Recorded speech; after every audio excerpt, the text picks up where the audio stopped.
জয় শ্ৰীৰাম জয় শ্ৰীৰাম জয় শ্ৰীৰাম জয় শ্ৰীৰাম জয় শ্ৰীৰাম জয় শ্ৰীৰাম। কি কোনে এনেদৰে প্ৰভু শ্ৰীৰামৰ কৰিছে স্মৰণ, যি শুনা মাত্ৰেই হাজাৰ হাজাৰ বছৰৰ ধ্যান আজি মোৰ হ'ল ভংগ।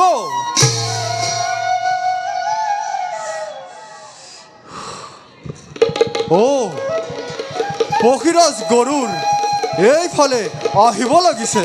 জয় শ্ৰীৰাম।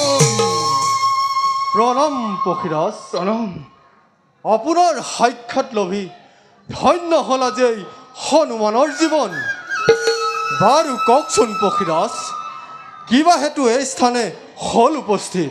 হে পবন পুত্ৰ, এই স্থানত উপস্থিত হোৱাৰ উদ্দেশ্য অতি গুৰুত্বৰ আছে। এইবাৰ তোমাৰ কাৰ্য বিশেষ এই জগতত, সেয়ে পৰম প্ৰভু নাৰায়ণৰ আদেশত তোমাৰ ধ্যান ভংগ কৰিবৰ হেতু এই স্থানে হ'ল উপস্থিত।